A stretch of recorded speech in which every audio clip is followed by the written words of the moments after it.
Freddie, you're first off. Well, I'm going to salute the great Laurie Daly, one of the greatest Indigenous players to ever play our game.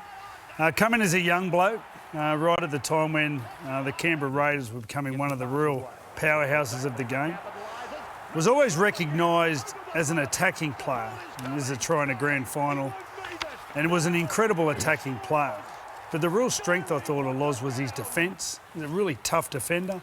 And also in general his toughness. And to go on to play 244 games, 23 Origins, 21 for Australia, coached State of Origin 15 times. And I can see where he got his toughness. He grew up in Junee amongst 8 children, 7 were sisters. So I understand why Laurie was so tough, but a great player and one of the greatest fellas in our game, just a really good, fun person. I love him. Yeah, well said. All right, GI, who's your Sunday salute for the your favourite Indigenous player you've played with? Yeah, so mine would be Matty Bowen. You know, a little crafty and, you know, obviously his combination there with JT is, you know, remarkable. And when you're playing against him, you're doing all your homework as much as you want. You just can't defend that. Like, his incredible act and just natural playing ability. It's just, like I said, his speed, he's little, and what he does around the ruck is, you know, as a middle forward, you're pretty much panicking, right? You're on your toes. What's he up to now? Think, Is he still involved with the Cowboys? in Townsville? He's in Townsville. He's taken on a touch role teaching his kids how to play. So, but he's doing a lot there with the Cowboys as well. We telecast a charity game up at the Dolphin Oval before the season started, and Matty Bowen and a whole heap of ex-players played the Police. And Matty Bowen was actually mic'd up. He did not stop laughing the whole game. He actually talked us through a little play he was going to put on, and he's still got that brilliance. He's a little bit bigger now, moves. Matty Bowen, but he's still got that brilliance. I also love what he did when he went over to the UK and played for Wigan. You know, took his talent over there, and you know, he's just one of those players that you just really sat back and watch, and all your young kids have a look at his highlights. Fantastic to watch. Bill, who's your salute for your favourite Indigenous player you played with? I'm going to embarrass one of our panellists here today, and that's Greg Inglis. I played a lot of football alongside Greg for Melbourne, for Queensland and for Australia, and I don't think I've ever seen a complete package in terms of a rugby league player better than Greg Inglis.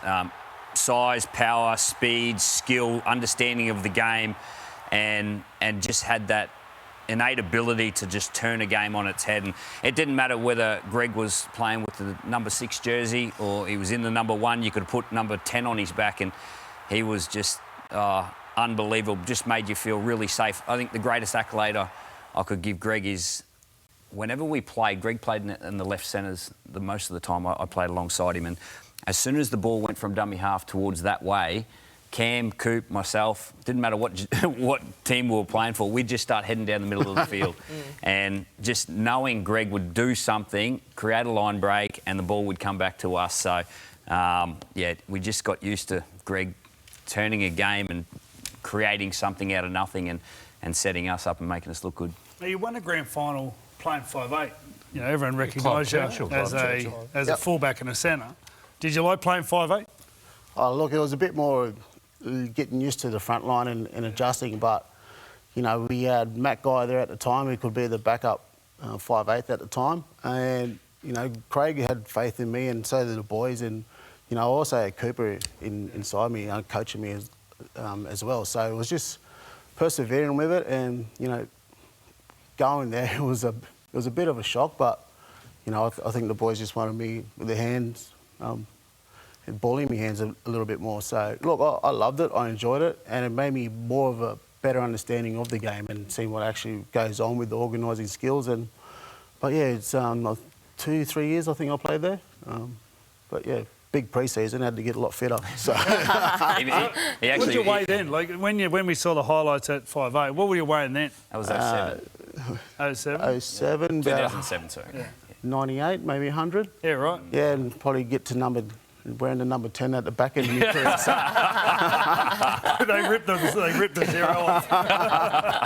All right, Joey, who are you saluting? I've said in the past, the most naturally talented player I've ever played with, Owen Craigie. Came down from Tinga as a young man. This game here, watch this. In the clear, kicks off his left foot, he's right-footed, doesn't break stride.